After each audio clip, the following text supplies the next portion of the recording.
last week we went over the conventions. This week we're going over just the outpatient guidelines. And what I'm trying to do is to remind you both and others as they join of the guidelines, how they're going to play a role in your daily job. So there's little things that I want you to remember, because you probably haven't looked at these guidelines in quite a while. But remember that I want you to go back and refresh your mind on all the guidelines. And I'm going to try to do sessions on all the chapter specific. That's what I had intended to do today. And then I thought that's getting the cart before the horse, as my daddy used to say, because we've got to do the guidelines before we can get into chapter specific. They're important because either they'll get the bill paid or they'll get it rejected. All right, so we're in section 4, Diagnostic Coding and Reporting Guidelines for Outpatient Services. So when you pull up your guidelines and find a code, or wherever, if you go to the CMS website, wherever you get them, this is going to be section 4. This is what you're going to focus on in your work, because you two are credentialed outpatient coders. You have studied and passed the exam, and what you're proficient in is outpatient. Okay. The first guideline when we go into this section is the selection of first listed condition. Now, I've summarized it here for you. The guideline itself says in the outpatient setting, the term first listed is used instead of principal. The reason I wanted to bring that up is as you move into your job, you may hear the terms principal, but that's more applicable to an inpatient coder. In the outpatient world, it's first listed. It's or primary diagnosis. You'll hear that a lot too. You won't hear principal. That's focused on the inpatient coding. But here's what we're told for the selection of first listed diagnosis. When we're trying to determine what our first listed is, the general and disease-specific guidelines take precedence over the outpatient guidelines. So you need to remember that, because when we get into chapter specific, if there is a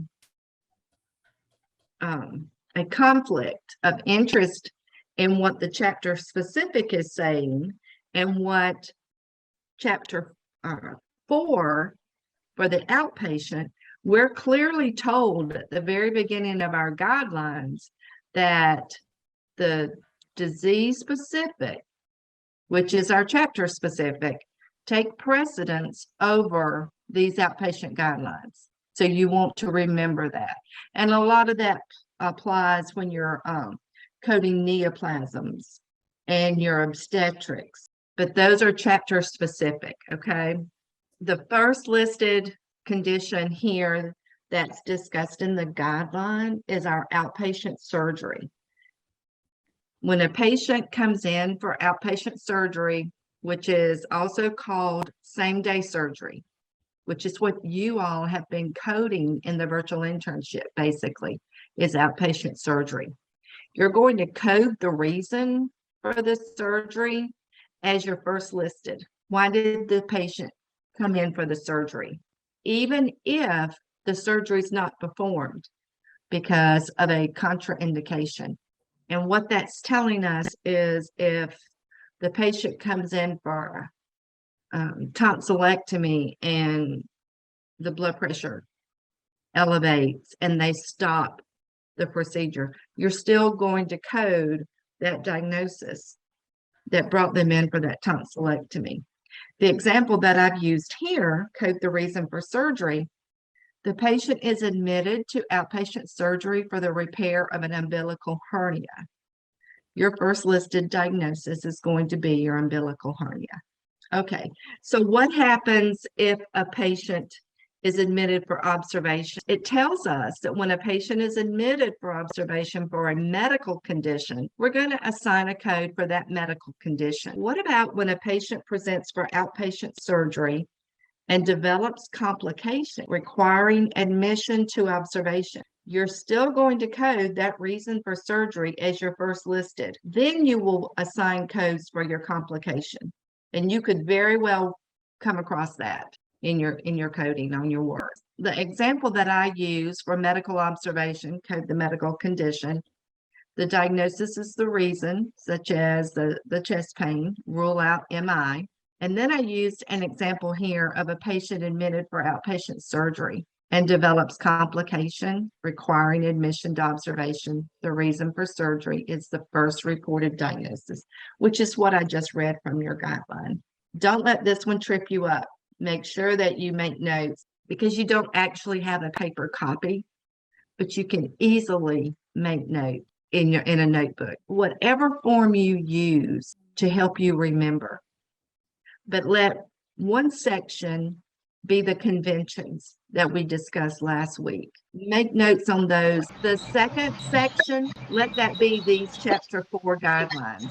Another section, let that be the chapter specific as we get into that. And then in October, when the new guidelines come out, you'll want to go in on that same page of your conventions or your guidelines and make notes for the new fiscal year. It's just a really good way to get organized with this and to help you. Because when you're in your job and you're trying to remember something and you know you wrote it down, if you break it up into categories, I think that will help you all.